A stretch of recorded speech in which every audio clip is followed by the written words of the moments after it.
इसी पर बात करने के लिए हमारे साथ मौजूद हैं ब्रिगेडियर रिटायर्ड मसूद अहमद खान और ब्रिगेडियर रिटायर्ड हारिस नवाज।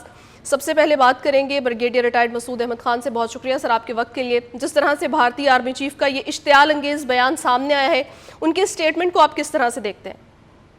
इसको कहते हैं वर्किंग डॉग सेल्डम बाइट, और जो उनके साथ हुआ है और जो हमने किया है मार के हक और बुनियाद मरसूस में, तो मेरे ख्याल में ये उसको अभी तक ये इनके जहन पर सवार है। जिस तरह की ह्यूमिलिएशन हुई है इंटरनेशनली एंड इंटरनेशनल कम्युनिटी ने इसको मान लिया है कि पाकिस्तान का जिस तरह अपने से 6 गुना बड़े मुल्क को शिकस्त दी, रिवेल पाकिस्तान कर गया, और फिर पाकिस्तान की पाकिस्तान की रेलेवेंस बढ़ गई है, पाकिस्तान की क्रेडिबिलिटी बढ़ गई है, पाकिस्तान का जो जियो स्ट्रेटेजिक प्रोफाइल है दैट हैज रिजन।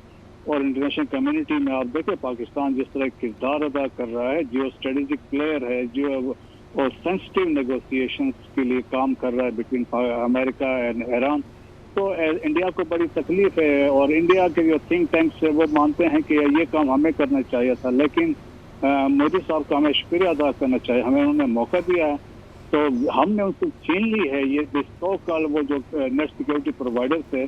तो नो, हम अभी नेट सिक्योरिटी स्टेबलाइजर भी हैं, नेट सिक्योरिटी प्रोवाइडर भी हैं, जियो स्ट्रेटेजिक प्लेयर भी हैं। ISPR का भारतीय आर्मी चीफ के हालिया इंटरव्यू पर रद्द-ए-अमल।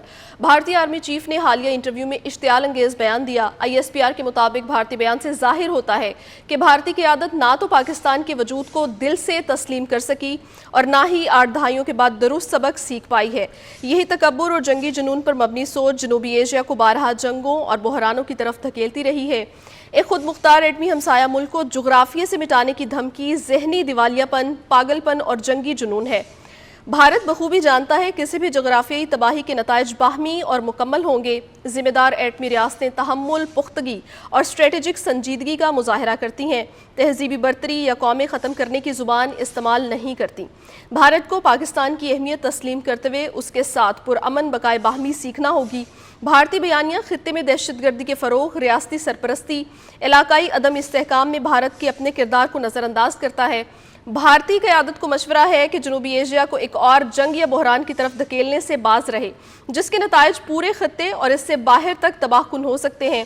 पाकिस्तान को निशाना बनाने की किसी भी कोशिश के नताइज ना जोग्राफी हदूद तक महदूद रहेंगे और ना ही भारत के लिए स्ट्रेटेजिक या सियासी तौर पर काबिल कबूल होंगे। इसी पर बात करने के लिए हमारे साथ मौजूद हैं ब्रिगेडियर रिटायर्ड मसूद अहमद खान और ब्रिगेडियर रिटायर्ड हारिस नवाज। सबसे पहले बात करेंगे ब्रिगेडियर रिटायर्ड मसूद अहमद खान से। बहुत शुक्रिया सर आपके वक्त के लिए। जिस तरह से भारतीय आर्मी चीफ का ये इश्तियाल अंगेज बयान सामने आया है, उनके स्टेटमेंट को आप किस तरह से देखते हैं? इसको कहते हैं वर्किंग डॉग सेल्डम बाइट, और जो उनके साथ हुआ है और जो हमने किया है मार के हक और बुनियाद मरसूस में, तो मेरे ख्याल में ये उसको अभी तक ये इनके जहन पर सवार है। जिस तरह की ह्यूमिलिएशन हुई है इंटरनेशनली एंड इंटरनेशनल कम्युनिटी ने इसको मान लिया है कि पाकिस्तान का जिस तरह अपने से 6 गुना बड़े मुल्क को शिकस्त दी, रिवेल पाकिस्तान कर गया, और फिर पाकिस्तान की पाकिस्तान की रेलेवेंस बढ़ गई है, पाकिस्तान की क्रेडिबिलिटी बढ़ गई है, पाकिस्तान का जो जियो स्ट्रेटेजिक प्रोफाइल है दैट हैज रिजन। और इंटरनेशनल कम्युनिटी में आप देखें पाकिस्तान जिस तरह किरदार अदा कर रहा है, जियो स्ट्रेटेजिक प्लेयर है, जो और सेंसिटिव नेगोशिएशंस के लिए काम कर रहा है बिटवीन अमेरिका एंड ईरान, तो इंडिया को बड़ी तकलीफ है। और इंडिया के जो थिंक टैंक्स है वो मानते हैं कि ये काम हमें करना चाहिए था, लेकिन मोदी साहब का हमें शुक्रिया अदा करना चाहिए, हमें उन्होंने मौका दिया है, तो हमने उनको छीन ली है ये सो कॉल वो जो नेट सिक्योरिटी प्रोवाइडर थे। तो नो, हम अभी नेट सिक्योरिटी स्टेबलाइजर भी हैं, नेट सिक्योरिटी प्रोवाइडर भी हैं, जियो स्ट्रेटेजिक प्लेयर भी हैं।